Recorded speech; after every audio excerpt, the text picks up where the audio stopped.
Two Guys, One Reel podcast.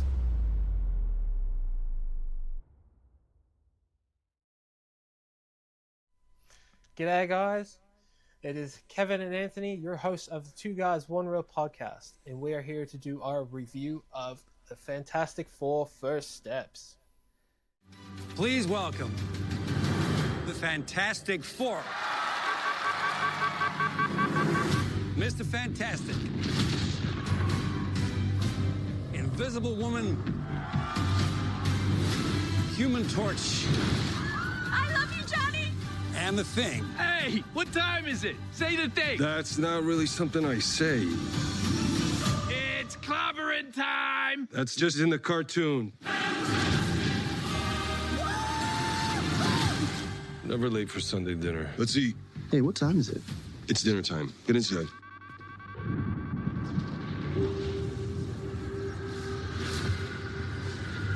I herald his beginning.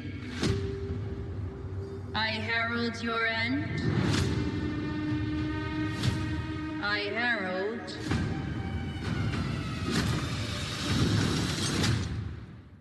Galactus. What is that? Get us out of here, Ben! Come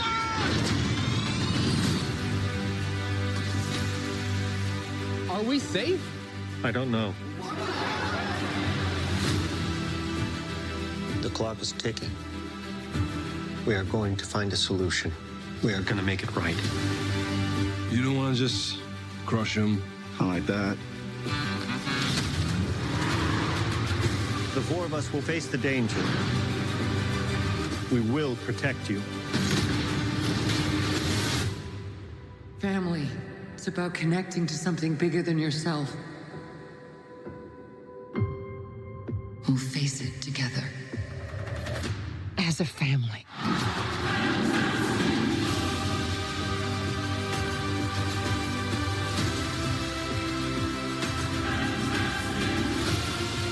What time is it, Ben? No.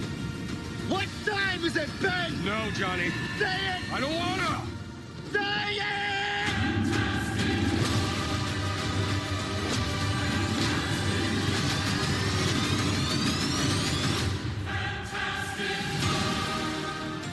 Yeah, guys, so this is a big one that we saw during the week, and Kev, pretty good film, wasn't it?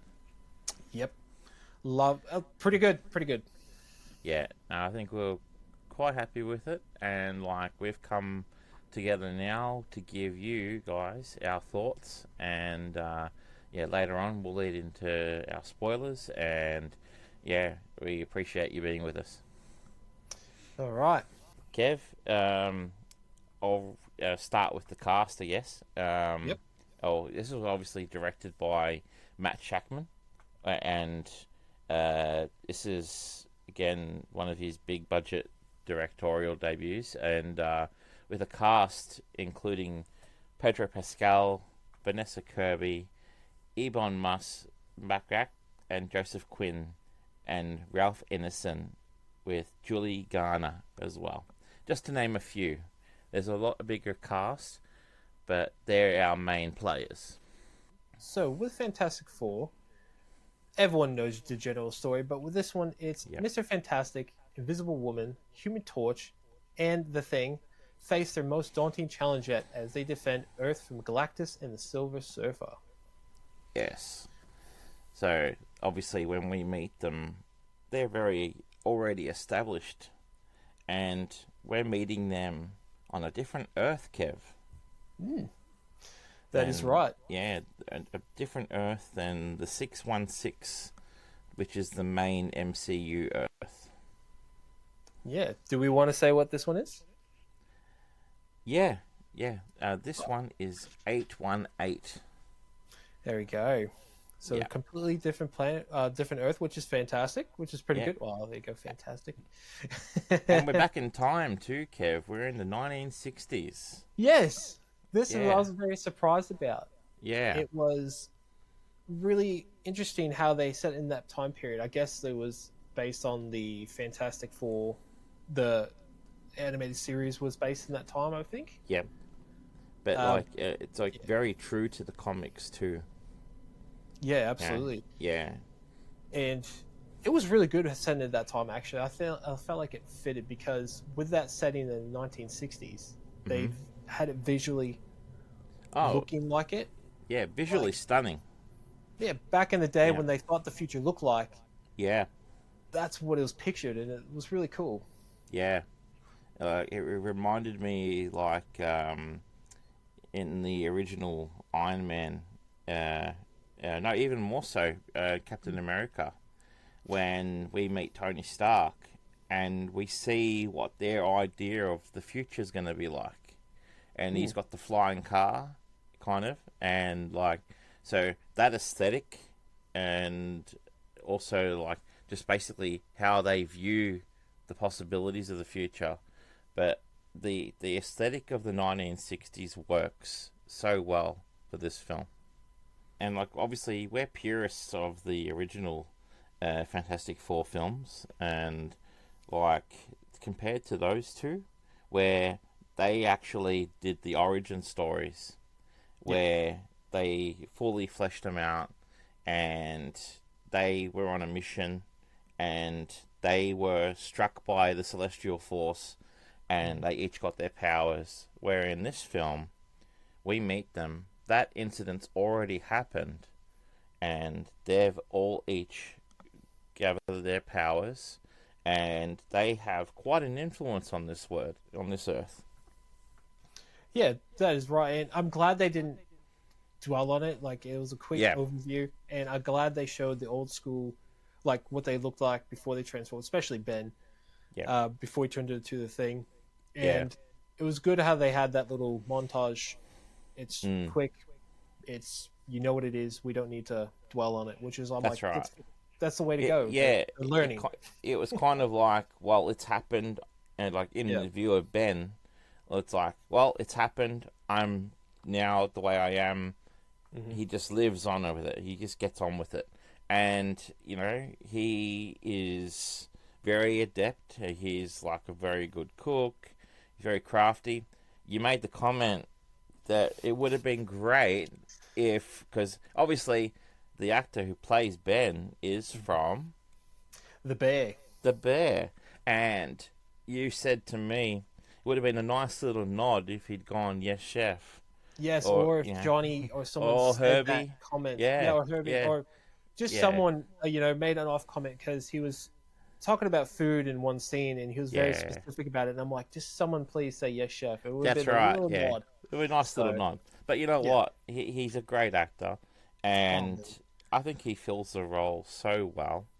And, again, I loved Herbie. You know, like, I want a Herbie. But yeah, like, obviously you can't mistake the presence that Pedro Pascal has as Reed, you know, and Vanessa Kirby as Sue. And, you know, like, again, she's just amazing, you know, and yeah, what do you think? Well, I want to touch on that with Pascal. He actually was really good in this role. He plays a very good father figure, sort of thing like that.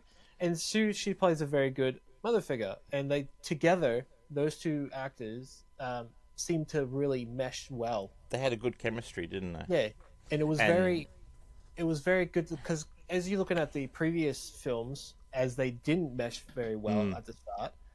I like this. It made the world established as their family of as you say, father figure, because like Joseph Quinn, who plays Johnny, you know, in the previous films we saw Chris Evans playing at first he's a very cocky, very sure of himself, and probably considered arrogant. And then when he gets his powers, it takes him a while to realize that the responsibility he has with the powers. And with Johnny in this film, he has a bit of that, but he also is someone who's quite intelligent himself. Yeah, he was like second to Reed, basically. Yeah, and he's very switched on. Yeah, very switched on. It was kind of like there was a lot of stuff that they probably set up for Reed to do, but in the fact that Reed had such a hands-on role with the mission. They had Johnny come up with a lot of the things in the film, and obviously the dominant force with the whole group is Sue, and like, you know, you can't mistake just again how powerful, you know, she is amongst them all. Yes. But they have such a very big presence in this Earth as well, and a responsibility. Like I was remarking how obviously that when we meet them, you know, they've overcome already quite a bit, but they're very well established, and they're in the Baxter Building, which is a very famous Baxter Building, which, you know, featured in the cartoons, as you mentioned before, and in the previous films. I thought they're very well resourced, aren't they, Kev? Yeah, they're very well resourced. They are entrusted by everyone on this planet. Yeah. Because I feel like they're the only protectors of this planet. Yeah. Like there's no intermingling with any other super being as they're aware of. Yeah. And yeah, it's really cool to see how established, and they get funding from whenever they need with really no questions asked. Unlike the other movies, exactly, everyone questions them. So that's right, and doubts them, challenges them. Exactly. And they really have to establish themselves, where in this, they're past that. They've proven themselves. And so, like, when they're confronted by the Silver Surfer, who issues the warning that, you know, Galactus is coming, and that Earth is basically on its last moments, and that, you know, as she says, I herald Galactus, and that Earth is at its end, basically. And so this is obviously a force that they've never reckoned with before. No, they're just like, okay, well, they're just like, okay, yeah, you're just not going to take the planet. They didn't know exactly what Silver Surfer was on about.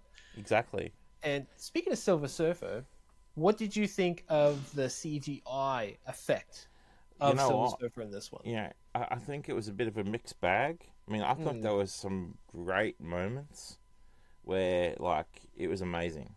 But there are other moments where they're a bit choppy, and I thought, oh, you know, maybe they missed it, you know. But what do you think? Well, when it comes to the Silver Surfer, the look of her, it did feel like almost the same, looked exactly the same as the Rise of the Silver Surfer. Yeah, like, and obviously, Jodie Comer plays the Silver Surfer in this, and very well. Yeah, very much so. I mean, the Silver Surfer in the originals was voiced by Lawrence Fishburne, and again, like, I don't think it matters that the Silver Surfer is a female in this film. Oh, no, because Silver Surfer can be anything. It's exactly anyone that anyone that wanted to protect their planet from Galactus turned into the Silver Surfer. So it doesn't matter if it's a male or female. Exactly, but you can't mistake how powerful the Silver Surfer is. You know, they've got a power, and the board that she rides, and I always love the power that they have, that they can fully absorb themselves through buildings, and you know, like, just amazing. Like, I was really impressed with her at first, but like you said, the CGI a bit choppy in moments. Yeah, but obviously, Johnny is straight away on a pursuit to find answers, isn't he? Mm-hmm. Yeah, he is, and he does find his answers, but we'll touch on that a little bit more. We shall. In the spoilers. And talking about sort of the pacing a little bit of this movie, it didn't actually feel like a very long movie. It actually paced very well for me. And I'm glad that the humor and all that was very balanced. I didn't feel like they tried to do too many jokes. They didn't force it, though, did they? No, and they weren't too serious either, which I'm like, is a good balance, which is very good. But they had what I perceived as a very genuine connection, all of them, and a good relationship, and you know, they obviously love each other a lot, and you know, like obviously in the original films there was a bit of a rivalry between Reed and Johnny, but also there was the struggle of Ben not handling the fact that he's the Thing, and struggling that he's lost his humanity, not being able to have a life, and that he's not able to do the things that he normally does, or that he wants to do. In this one, he's just fully embraced the fact that he is the Thing. Yeah, that I was gonna pick up on that too, like because recently rewatched all the other films just for a comparison in a way, and yeah, you're right. And in First Steps, did he have a wife? I don't think he mentioned he had a family, so he was by himself. He was by himself, but he had an affection for Natasha Lyonne's character. Yeah. Who was the leader of the church in where the Baxter Building is, and but he was apprehensive to approach her because he probably felt like Michael Chiklis's Ben did, that he wouldn't be accepted as he is. But she doesn't see him as the Thing. The Thing, no. She just sees him as Ben. Yeah. And I love that. Yeah. No, it was good. I'm glad that they didn't go on down that route of he had a family he lost and that sort of stuff. I'm glad that he's an established character and he's comfortable within himself. Yeah. Rather than being like just worried about what everyone else thinks of him, which no, actually he really didn't really care about it, did he? No. He didn't. No, he was comfortable with who he is and what he is. But and he was reluctant to approach her though, because he felt that she wouldn't want him as he is. Yeah, that part. Yeah. But again, in talking to her, he's just talking to her as a man, you know, and but then like again, you see that they all have their quirks, you know, like their personalities, and like when Sue and Reed find out that they're pregnant. Yep. They come to talk to Johnny and Ben, and they kind of already know. Like they realize very quickly, like because they said, "Oh, we've got to tell you something," and they go, and they guess straight away. Oh, Ben got it pretty quick. He gathered because they're acting strange, they're acting weird. That's right. Yeah. Yeah. And yeah. He picked up on it. And obviously, we didn't see that in the originals. No, well, they didn't. Well, they weren't in the originals. They weren't really trying for a baby or that. Basically, they're trying to just get along. Yeah, that's right. They're trying to be a team. With this, they are a team, so they're going to the next step, which is the first steps. That's right. Yeah. Which I kind of gathered onto that once you figured that part. I'm like, it's clever with a name. Yeah, exactly. So, but with it being called First Steps, would you say that this is actually the first movie for a whole reboot of the whole MCU? I think that it definitely is leading to that, because coming off this year, we've seen Captain America, we've seen Thunderbolts, and even the Ironheart series, and more so the movies, not the series, but those movies have all left breadcrumbs, especially the end of Thunderbolts, and teasing what is all leading up to the big bad. Yeah. And which everyone already knows what's going on, so... That's right, you know. Spoilers, folks. Doomsday. Yeah. And Doctor Doom. And so they're doing all the groundwork now to head into Avengers Doomsday. And I think, and as I said to you, they got a very unenviable task to make Doomsday work. But before we go into more about that, though, with this, I feel like they should have released this before Thunderbolts. Yeah. And Captain America. Yeah, and see the release schedule, obviously, with the other films, I totally blame Marvel for it, because Thunderbolts was in development for 4 to 5 years, and was delayed and delayed and delayed. Even Ironheart was delayed, and Captain America was delayed, and also affected by reshoots. And so the order that these came out, I mean, even if you went all the way back to the Black Widow film that came out, that should have come out between Iron Man 1 and 2, or 2 and 3. But again, Marvel has kind of been like, well, you know, we messed up, deal with it. Exactly. You know, this is the schedule. And so, to answer your question more broadly, this film, I think it does a very good job of setting the path for a reboot, because it's a new chapter in the MCU, but it's also kind of saying goodbye to a large chunk that have come before it. Yeah. Yeah. No, I agree. I agree with that, and I do feel like that this is such a more well done film other than the other ones, because it just feels more back to what Marvel was like when they did Iron Man and stuff. It feels very good, very established, and I feel like they're on the right track with this one. Yeah. But it kind of got a little bit ruined because of the other ones, because they released all those, and I'm like, if you started with this one would make more sense of a full reboot of the MCU, of what they're trying to do.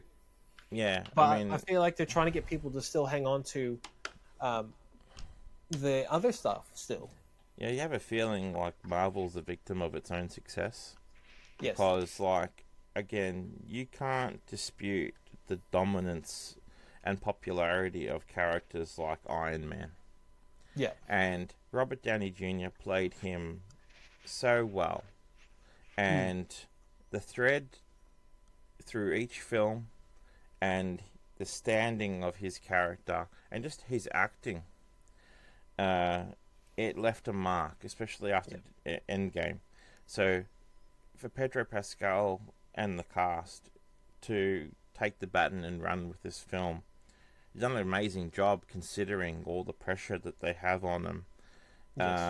And I think, again, like setting it in the 60s on another Earth, they had a clean slate, so to speak, because on this Earth, they're not dealing with the complexities of S.H.I.E.L.D. or Avengers. These are the only superheroes that we know of on this Earth. Am I right? That's right. And so I'm glad that they did that. Yeah. And so it gives them a chance to prove themselves to, you know, a new audience, a new generation of audiences. And obviously the people who've been following the MCU for decades now, you know, I think that they can appreciate when there's care put into the stories, where we touched on previously in our Marvel Fatigue podcast. Marvel literally were just putting out rubbish. They were just putting out stories for the sake of getting stuff out there. But the purists were following the thread, you know, that it was running through the films. So the fact that when you had stories come out that kind of made no sense, led to nowhere, there were end credit scenes which have never been re-explored, or little threads or character arcs that were never picked up again. No. So I think it's fair to say a lot of fans were frustrated, Kev. Oh, me included, because I even said to you, I don't know if I really want to see this film, because because we've seen Thunderbolts. Whether, even though Thunderbolts was a good movie, because it was something slightly different. It was a different tone. It was something a little bit different, but in the end, it's still the same a little bit. Yeah. It's, especially with Captain America, that one is just what it is. And it left a kind of sour taste in people's mouths. And and I think you and I both, speaking to other people, other movie fans, the moment we mention Fantastic Four, they're like, oh. Exactly. You know? Like, and also, you got to take into account exactly another one, because this is now the fourth restart. Yeah. And it's like, what can you do? And it's like, obviously, folks, we're not mentioning the Fantastic Four film that was released 10 years ago. No. It's crazy that it was 10 years ago. Yeah. But it was, like, led by Michael B. Jordan, and who himself, you can't dispute how amazing of an actor he is. Again, it didn't have the support that it needed, and it kind of was divisive. So people refer to the Sony original Fantastic Four films with great reverence, and because they were done so well. And just a mention, obviously, we recently lost Julian McMahon, who played Doctor Doom in those films, and he did an amazing job as Doctor Doom.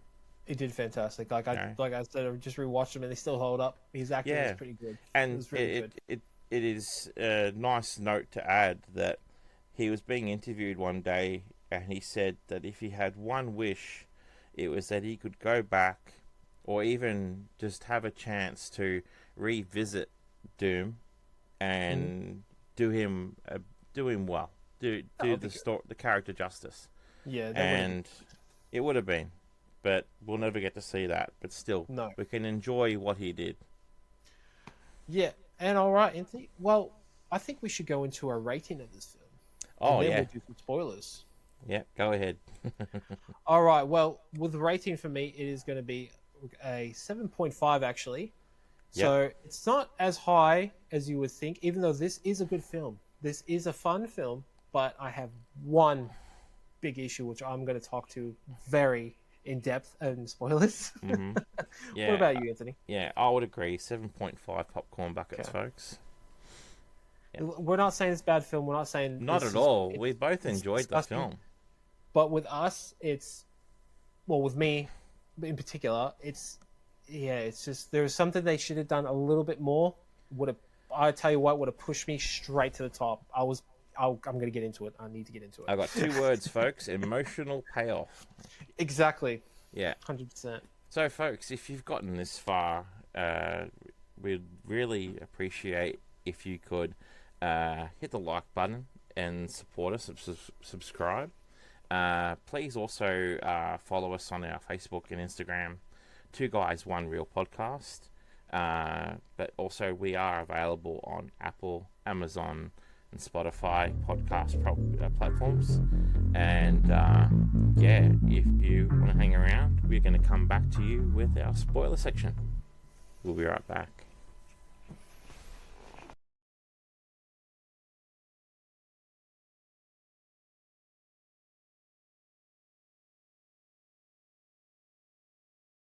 Spoilers now, so we got a lot to say here.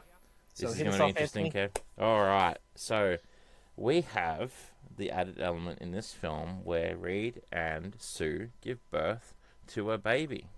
Mm-hmm. And that baby's name is... Franklin. Yes, Franklin is the son that is born, and he is obviously subject to the celestial powers that Reed and Sue developed in the incident.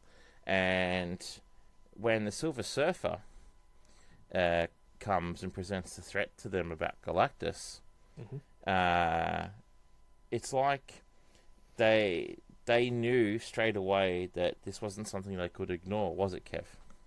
No, they had to figure out what it was to, see how big of the threat Galactus really is. That's right. And so they get prepared, they do all their tests, and even Sue gets her own custom suit because she's pregnant, which I'm very surprised that no one even questioned her, saying, hey, you're pregnant, why are you going into space? Yeah, exactly. It's like when a lot of them, they don't even let women on planes sometimes when they're pregnant. I was like, okay, no one's questioning it? Okay, cool. Yeah. No. I guess, they know her powers, they know who she is. Fine. I was imagining that because she has the powers that she can protect her body. But I from thought that would the have drained her elements. a bit more. Yeah, maybe. Because when she uses her powers for too long, she does get drained.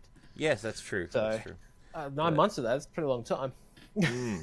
But this also opens up the fact that because they have the presence that they have in the world, that they address the world widely about the threat, and that they have to go on basically a fact-finding mission.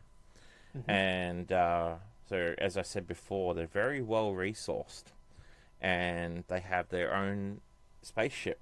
So, obviously, the nice little nod to Stan Lee with the starship being called Excelsior. That's cool. I picked up on that. Yeah, I think that's really good.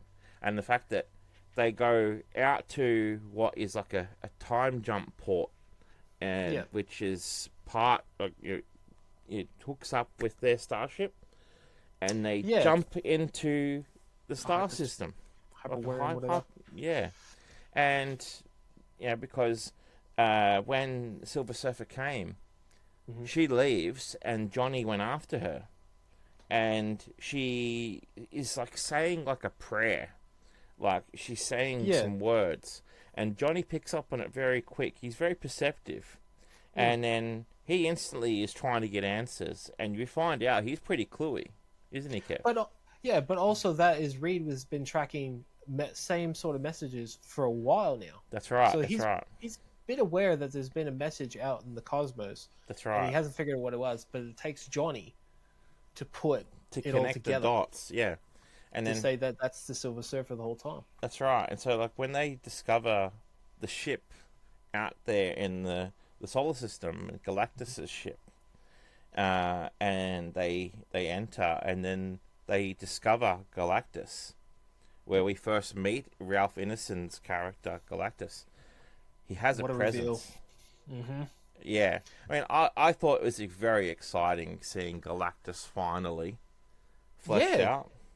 And seeing it, like, because coming off of, I'm not a big comic book fan. I didn't really watch Fantastic Four, so I was aware of what he sort of looked like. Yeah. But seeing him on the screen for the first time, I was like, it's wow. Yeah. That was really powerful, because you just see his eyes flick, and then you see him come, and you're like, this is someone you don't want to mess with. He's very powerful. You can't deny it. And then, so, obviously, he tells him straight away when he realizes that Sue's pregnant. Like, he can sense it. He picks up it very quickly, and he basically tells her, I'll leave your Earth alone if you give me your son.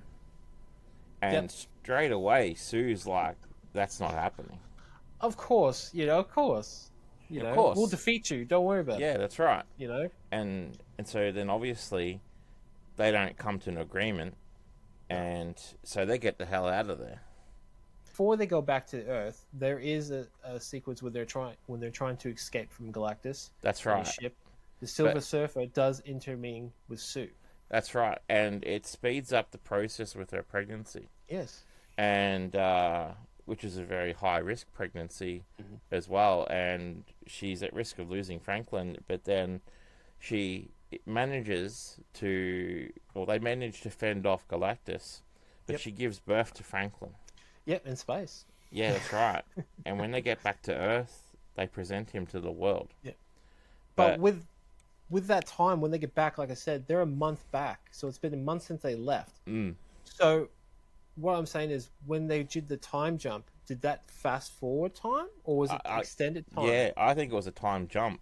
Okay. Yeah, I think it was months. Because to us, it felt like it was one day, and then that's right. Yeah, exactly. Okay. Yeah. And like, so when they come back to Earth, I mean, you don't really account for the time, but it's there. No. Yeah. And so obviously they come back to Earth, and everyone's like, well, what's happening? Are we safe? And Reed usually has every answer, doesn't he? Or Sue does. Or Sue, yeah. She's the big spokesman for them. That's right. With everyone. So, she doesn't have the answers. Yeah, exactly. Because like, she's kind of the face of like what the equivalent of United Nations and everything. So they're heralded as leaders in this world. Yep. And so when they're not able to give the answers, well, people, obviously are frightened. Yep. And but obviously, as you mentioned, Johnny's doing this mission, trying to put the dots together, isn't he, about this message? Yeah, he's trying to figure out who the Silver Surfer is because obviously he's not smitten, but he's very curious of who she is, where she come from. That's right. And why does she want to destroy our planet? Yeah, and then when she comes to them, he's telling her, what you're doing isn't right.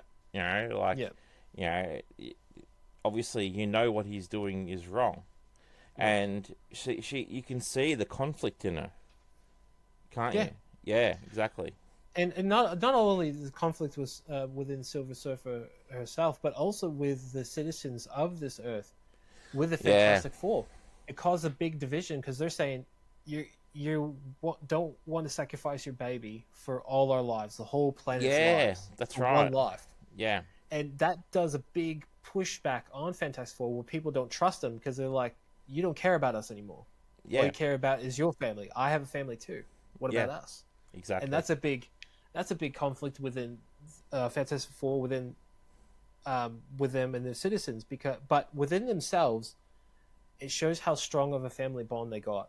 That's right. Because not one, but Reed does make a mistake, and he does say that he has thought of the reason why people are mad at them. It's a simple solution: give the baby over. And Sue doesn't like that, so they do have a little bit of conflict within each other and with the citizens, but their family bond does hold very strong. Yeah, you can tell that even though he presents that option, like they obviously love each other very much, and that's what binds them together. Yeah, they don't really question each other. They trust. It's a good trust, and it's fantastic. And he asks them to trust in him, to have faith in him. Yeah, yeah. So that's when it presents the ever-present threat of Galactus approaching, and then like I said with the Silver Surfer, when Johnny works out the message, or the messages that have been out there in that universe, in like breadcrumbs, and he connects it all, and he finds out that the Silver Surfer was actually someone who saved her own world by sacrificing herself and giving herself to Galactus to prevent the destruction of her world. But in doing so, she sacrificed her own humanity and became the messenger, kind of like the merchant of death, you know, going from world to world, and being Galactus being the devourer of worlds. She was witness to countless universes being destroyed. Yeah, destroyed and just gone.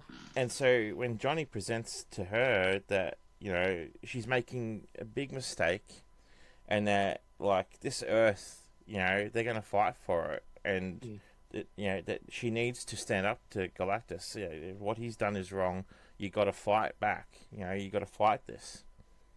And it takes her a while to come around, but she's defensive at first because she feels like she can't. No, what do you want me to do? Exactly. But the Fantastic Four do find a way to try to defeat. Well, the first do two things. One, they try to teleport the whole Earth. Yeah. To another planet. I was like, okay. But do you know what's really funny about that? So that touches on the 2015 movie.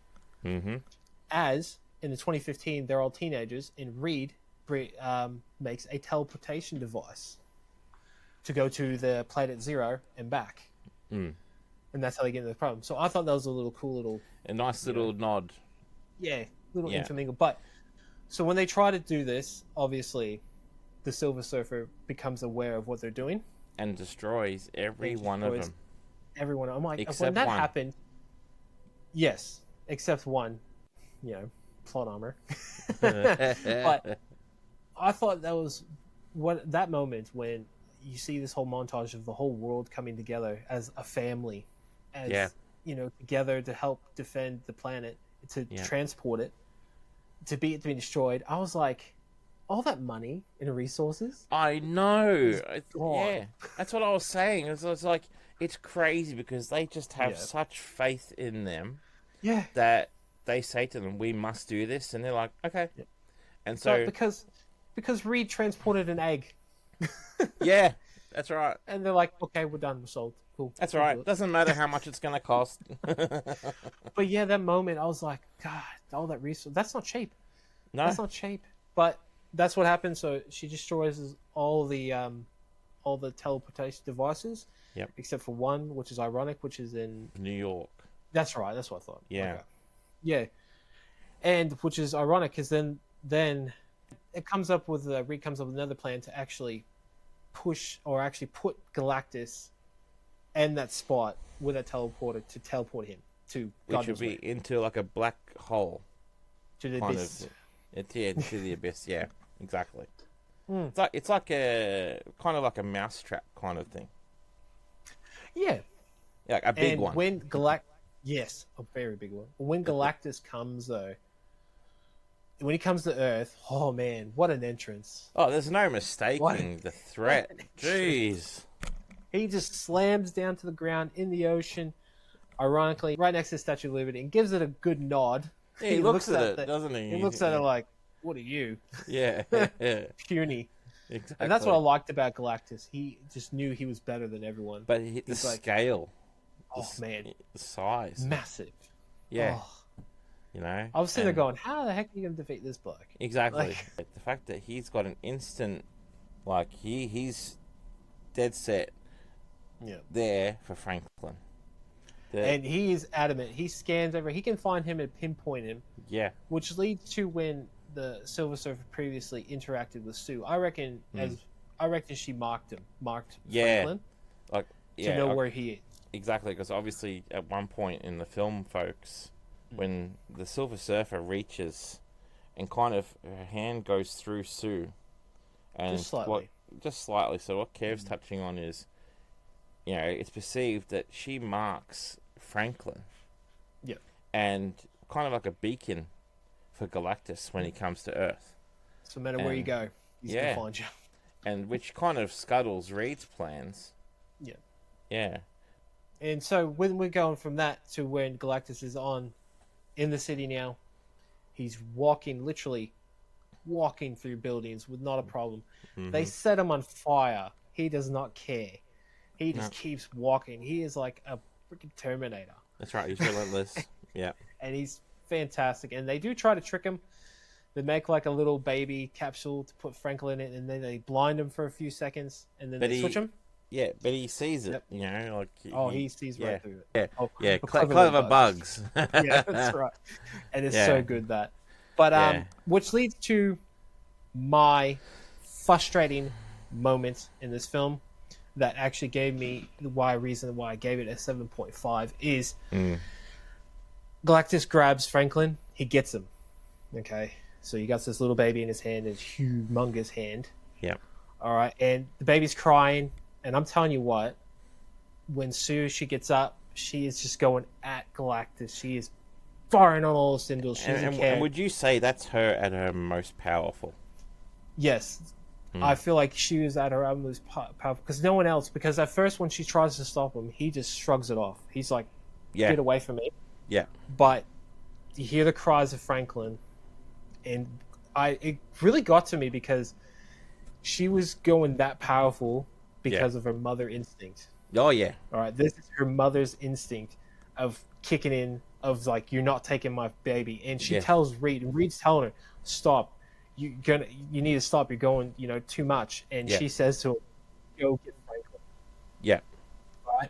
And at this moment, I'm telling you guys, I was there. I was like, I was actually tearing up here. I was like, get that kid, man. Yeah. Get it. But it's also...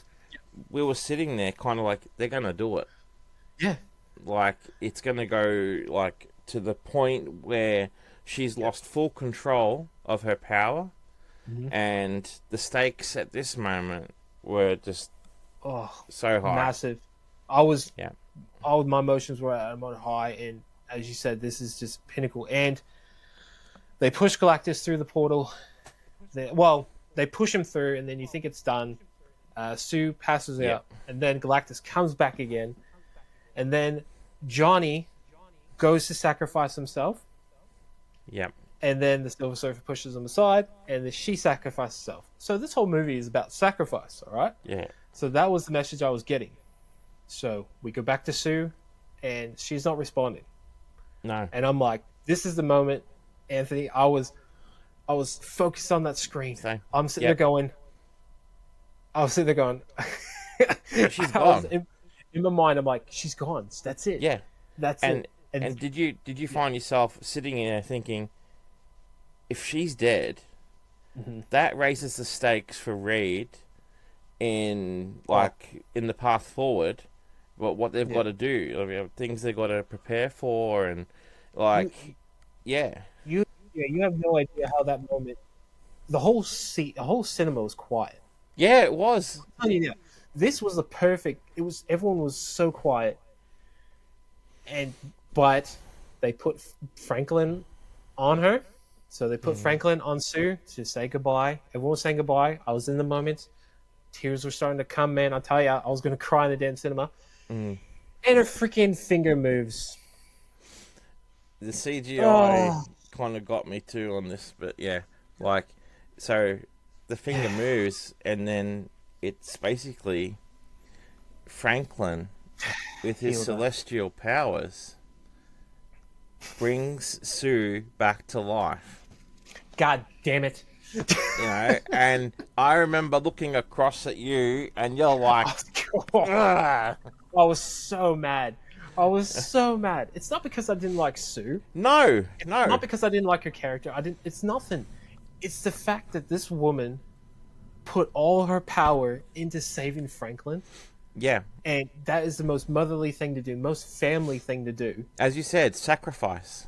Exactly. The whole thing was sacrifice. And then she comes back. I'm like, where was the sacrifice? Yeah, you had me on emotional high. It was all for nothing. That is right. See, I'm still getting so angry. I'm kicking everything around. That moment was so perfect. I tell you what, if they would have kept her dead, I would have been like, holy shit. Excuse my French, but yeah. But I'm like, Marvel's awesome. Like, Jesus. Yeah, because it means it would have set up an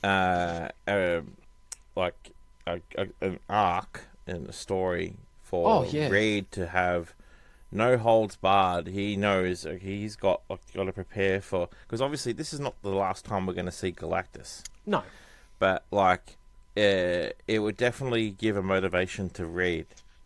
Yes, and to the others to prepare. It would make Reed more powerful. It would make all of them more powerful to not mess with, to be honest. Because obviously these people are going to mingle with the other MCU characters. But it also there's not much explained about Franklin's power. No. It's basically you're just perceiving it as you're seeing it. It's like he has a power that no one else in the MCU has. Obviously, you can't mistake that he's going to be very, very powerful as he gets older in future films. And as you said, because this is basically the soft reboot of the MCU, kind of what his presence in the future films is going to be like as he gets older. And probably he might be the most powerful character we don't know. So we have to wait and see with that. Exactly. But with the ending of this film, they obviously come back together, celebrate, everyone's happy. Yeah, except me. I was fuming. I'm never going to get over it. I'm never going to get over that. But, alright, so which also leads to a post-credit scene. Yes. Which I really want to touch on. Yeah, so this is obviously, folks, where throughout the whole film, you don't see a sign of Doctor Doom. No. And obviously in the Sony films, he was a very big presence in those films. Yeah, he had his own company. He was a love interest, kind of like a love rival with Sue. And, but yeah, obviously he had a big presence. Yeah. So we're watching this and we're like, okay, are they going to mention him? Is it going to be a nod or something? And then is a reveal, and it's Franklin, and he's looking at a figure in a hood, which we all know is going to be Doctor Doom. Green Goblin. No, I'm joking. It's Doctor Doom. But with that though, which was really cool with that post-credit scene, is there was a little Easter eggy. Oh, I picked up one Easter egg thing. So when it starts off, is you see Franklin and Sue. Sue's reading Franklin a book because Franklin's about, what would you say? He's about 4 years old. 4. Yeah. All right. Yeah, about 4 years old, and he's reading him a book called The Hungry Caterpillar, which I thought was pretty. Yeah, nice little nod. Which was really cool, a little Easter egg, because Galactus says to him, he has the hunger. He's going to have the, to devour things. And That's I was right. like, okay. That's I mean, cool. they also did a little nod to Doom in the earlier part of the film when Sue's talking to the United Nations, and it pans across the nations and it shows Latveria. That's it. That's the one. Yes. Yeah, Latveria. Yep. And the And no one seat was was there. vacant. That's right. So it kind of makes you think. It's like, Okay. When are we going to see him? Exactly. And so the fact that we don't see his face either.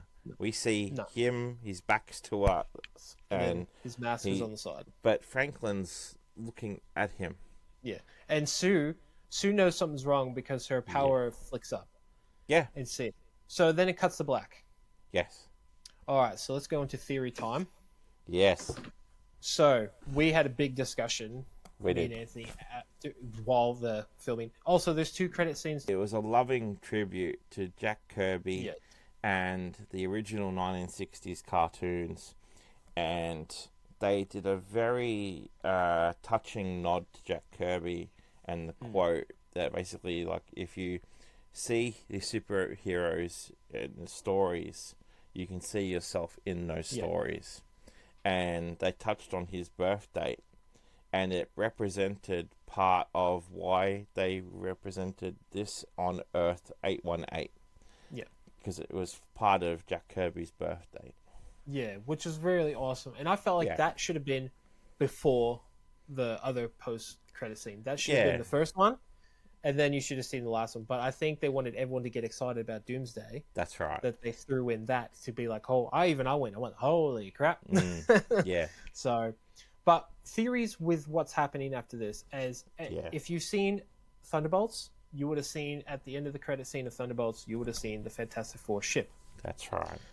Which is awesome. So, which leads into the theory of, obviously, we think that Doctor Doom takes Franklin, at least Franklin, and or Sue. Into another universe. Yeah, until it goes away to the other universe, which we think is going to go into the present Earth where the other MCU is. Yes.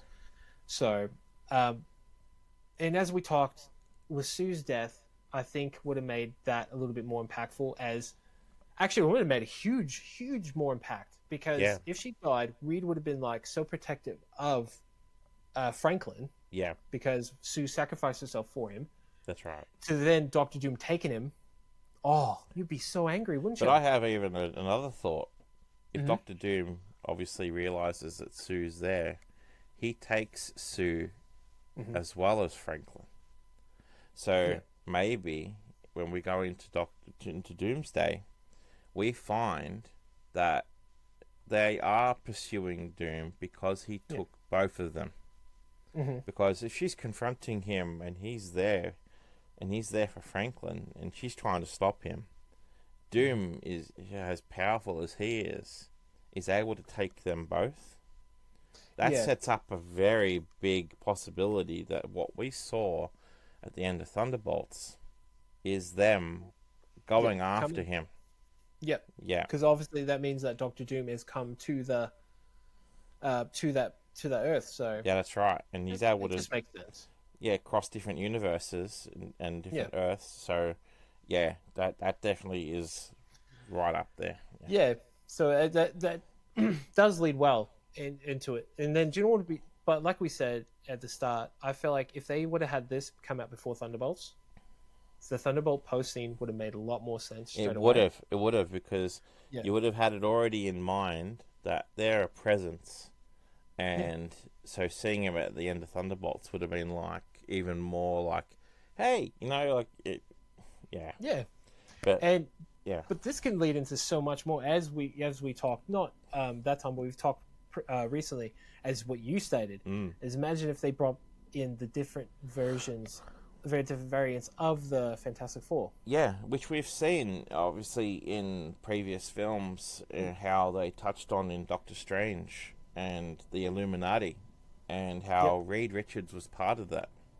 And so if we see a council of the Reed Richards, Mr. Fantastic, and maybe we'll see the previous actors reappear in a council coming together to protect the wider universe, because we know already that other universal actors are going to come back, like the X-Men stars and that are going to be featured in the Doomsday film, because multiple Earths are affected. So that's right, and the multiverse is open and everyone can use it for what they want. Exactly. And Doctor Doom obviously will know how to, as he seems to be that powerful of a being that he is aware of the multiverse and he knows what to do. Yeah, and he'll know their weaknesses, their strengths. Exactly. But what would be interesting to see in Doomsday, I feel, is if they're bold enough to do this, is put Chris Evans as a different Captain America and as the Human Torch as a different variant. Well, I mean, that presents a good thought, because there's all these theories that he's going to be Captain Hydra, or that there's going to be variants. But you can do it. They can do it easy. You could, 100%. Easily they can do it. It'd make it look good. Yeah, and totally. If they brought him back as the Human Torch, just for a cameo, I don't care what you do with it. Yeah. That would have been cool. That would be cool. Yeah. That would be cool. Yeah, I think that the possibilities are endless, really. But I've been saying again and again, this next film has so much pressure to deliver. Yes. Especially because it's literally leading to a reboot.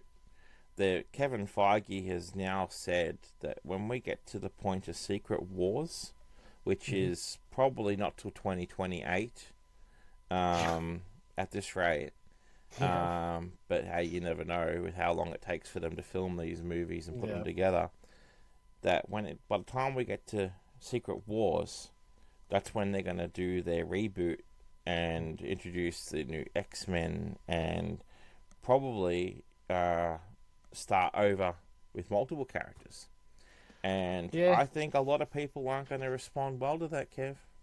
Well, if they take too long, it's going to lose the reference. It's going to, I'm not going to be interested. And again, you're not the first person to say that. There's a lot of people who are saying, you know what, we've followed this for a quarter of our lives, and so it's kind of all that people know. Exactly. And in saying that, though, people just want good stories. Yeah, and this is one of the good stories. If I would rather Marvel actually take the time to do a film like this one, rather than pump out the Captain America. Yeah. Or Thunderbolts in a way. Thunderbolts is slightly better, is obviously better than Captain America, but not as good as Fantastic Four. Even though we rated it higher, but that's only because of what they touched on in that. But it also presents different questions too. It's like they've already said now that going into Doomsday that Pedro Pascal, or Reed, is going to be leading the Avengers, which is going to create a lot of conflict. And we already know that by the end of the Thunderbolts, that there's conflict already between the established Avengers, the new Avengers, which is the Thunderbolts, and now Fantastic Four being in the world now, they're saying that Reed Richards is going to lead the Avengers. So maybe him and Sam will have a rivalry, or which could lead to another Civil War. Which if they do that, I'm like, come on. Yeah. Like, it's been done. You don't need to redo it again. Exactly. So, and there's going to be conflicts. And then it makes you wonder. I mean, obviously, he's got a stage presence, you know, like the rivalry between the characters as well. Like, how they're going to deal with that conflict, if they're going to be able to overcome it, find a compromise. Because, again, can he replace the position that Tony Stark had as well, and the influence he had? Actually, well, in their own world, yes, I highly agree they can do that. But going into the other planet, the normal one, if it's Iron Man's out of the question, then I'll possibly Pascal Pedro Pascal. He could actually do it. Well, also, like, if they're going to be multiversal characters, like a multiverse Captain America, maybe a multiverse Iron Man, maybe Iron Man. Tom Cruise, maybe. Hey, if they pulled it off without letting anyone in the world know, and exactly, instead of revealing everything in trailers like they do, can you imagine how nuts cinemas worldwide would go if Iron Man appeared on screen and next thing it's Tom Cruise? Oh, that'd be they great. would go ape shit. That'd be great. Yeah, that would be great. It would. All right, we can go on for 8 hours about we this. Really could. I think we need to wrap it up. But yeah, final thoughts, Kev. What do you reckon this is going to really lead to? Well, as we said, it's going to lead into obviously a bigger conflict in Doomsday, of course. As this is the pinnacle movie for Doomsday. Yeah, we figured out what's coming now, so we just got to wait for it, and it just needs to be good. That's all it is. But with this film, though, if you look at it from a broader picture, it's still the same as The Rise of the Silver Surfer, but with little differences, and the setting's a little bit different. But overall, it still is a good film. Yeah. And the way Marvel's going with this, it's good. Yeah. It is good. They're slightly getting back up there again. But with one film, can they do it with just one film? No. You need to continue this uphill battle. That's right. So good stories. And what about good stories and established characters. Yeah. Unlike Ironheart. We think really didn't need that. Yeah, exactly. Or at least you know my thoughts on Ironheart, but again, it's all about timing as well. But I think if they just put care into the characters again, and didn't just release things for the sake of releasing them, and you could tell that they loved and cared for what they did, that it wasn't just rubbish, like Secret Invasion. Like, I missed on that. I'm glad I did. Yeah, probably better that you did. But again, like, this film was a great start. Leading into what is going to be probably one of the biggest films ever made in comic books history. But I think they can do it if they just stay on this formula that they're doing now. But yeah, highly agree, man. And thank you again, everyone, if you made it this far. We appreciate you. Again, hit that subscribe button, hit the like button, comment. What are your thoughts? Stay along. Stay along the journey with us, folks. Keep up the support. We've been seeing that we're getting a bit of traction with you guys, and we really appreciate it. All right, and until next time, see you on the next one.